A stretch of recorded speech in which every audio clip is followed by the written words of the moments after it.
They said no one should walk Coffin Road after midnight. I'd heard the stories my entire life, whispered around campfires and muttered by old-timers at the town's lone diner. They spoke of shadowy figures that melted into the trees, of hollow whispers that seemed to come from the very earth, and of coffins that would materialize in the roadside ditch on moonless nights.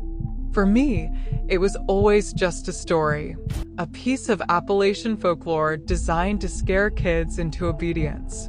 I was a skeptic by nature, and at 23, I believed the world was governed by logic and what I could see with my own two eyes.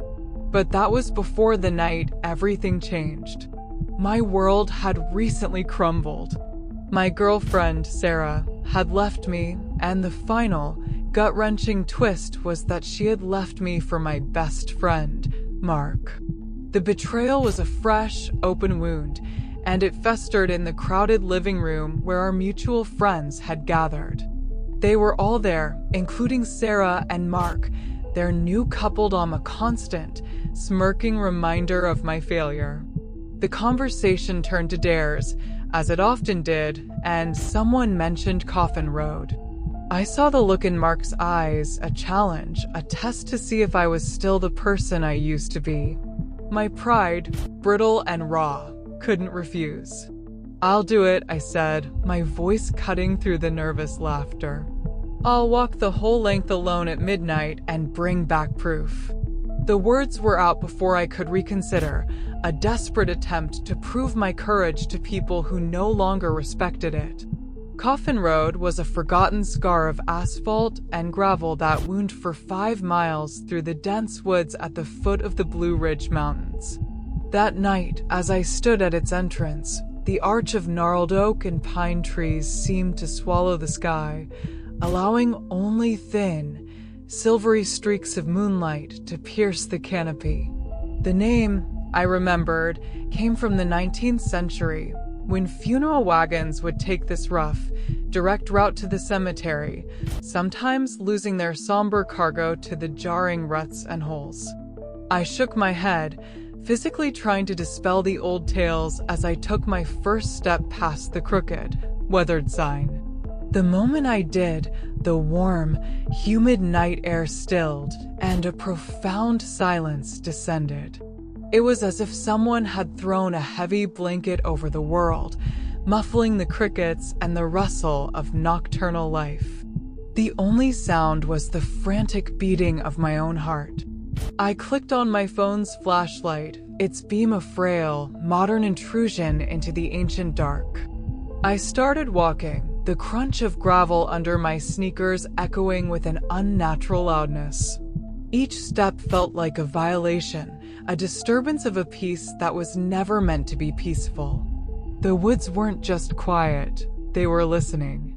I pulled my jacket tighter, the chill seeping into my bones despite the summer night. About halfway down the road, my light flickered, dancing over a dark, long shape in the ditch to my right. My first thought was a fallen log, or perhaps debris left by hunters. I steadied my hand, directing the beam, and my blood ran cold. It was a coffin. Made of dark, stained wood, it was half sunk into the earth and tangled in a web of ivy and thorny bushes. The lid was splintered, cracked open like a grotesque mouth. And inside, I could see the form of a man. He wasn't decayed. He looked as if he were sleeping, his skin pale as wax, his lips a faint blue. He wore a dark, old-fashioned suit that was neatly pressed, untouched by the dirt surrounding him. A gasp caught in my throat, and I stumbled backward, my shoes skidding on the loose stones. Then, as if sensing my presence, his eyes opened. They were a flat, icy gray, utterly lifeless, yet they fixed on me with an unnerving intensity.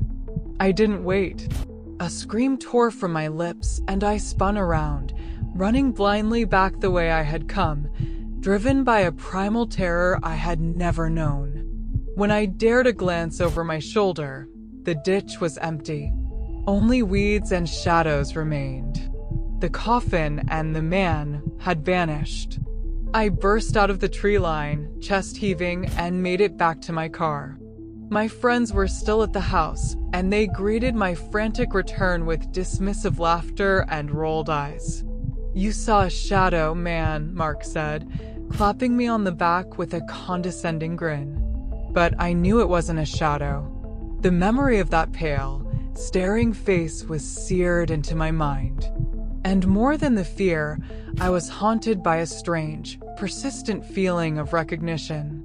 I knew that face from somewhere.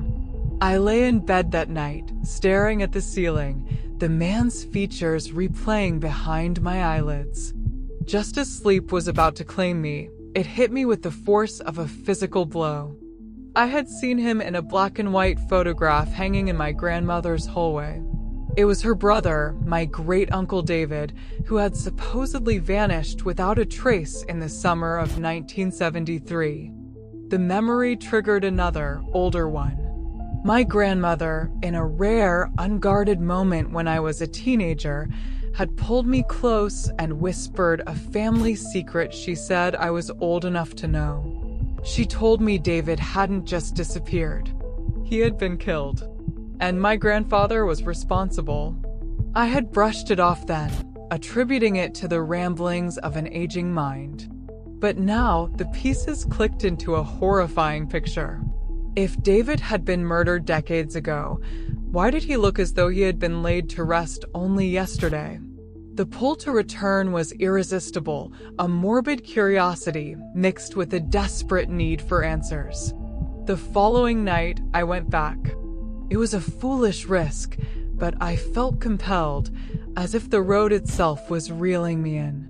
This time, I brought a powerful storm lantern and, almost defiantly, I wore my grandfather's old canvas jacket, which still smelled faintly of pipe tobacco and earth. The woods felt different, charged with a silent energy. The leaves seemed to rustle with whispered secrets, and every shadow stretched and twisted like reaching arms. Then I heard it. Not a whisper, but my name.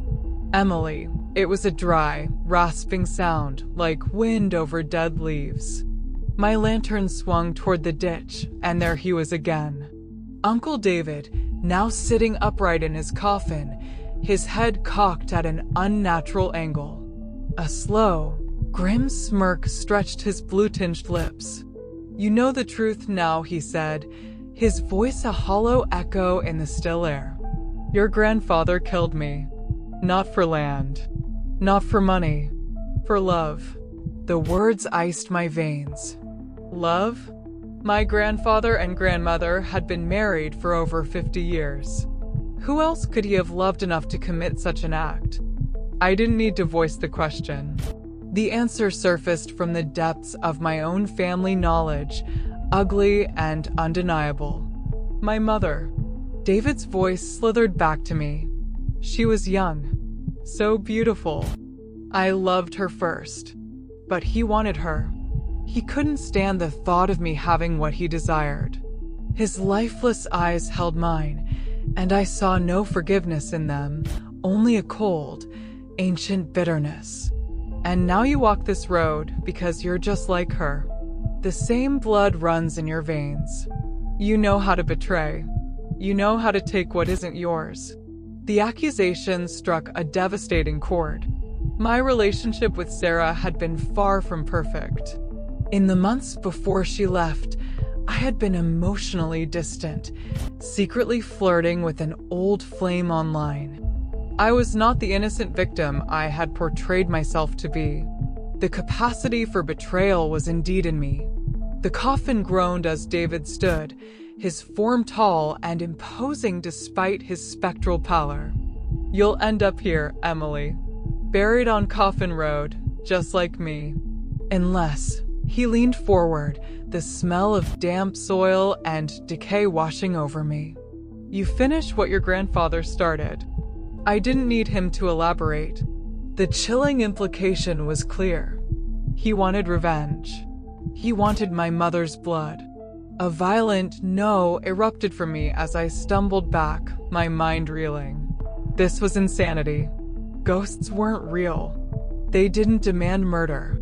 But as I turned to flee, my foot caught on something solid and I fell hard, the lantern flying from my grasp and shattering, plunging me into near total darkness. I scrambled to my knees and felt the object I had tripped over. It was long, made of cold, unfinished wood. My trembling hands traced the letters freshly carved into the lid, Imawy. David's final words were a whisper in the dark. You can lie in it tonight, or you can fill it with her tomorrow. The choice was a nightmare, an impossible decision between my own life and my mother's. The weight of my family's cursed history pressed down on me, suffocating and inescapable. I never truly escaped Coffin Road. The road, it turned out, was a prison for betrayers, a cycle of pain that demanded a new keeper to replace the old. My great-uncle David was finally free, and I had taken his place, bound to the dirt and the shadows, a permanent resident of the ditch, forever waiting for the next lost soul to wander down the path, carrying their own secrets and their own capacity for betrayal. The scandal of my family was now my eternal burden, and the curse of Coffin Road lived on through me.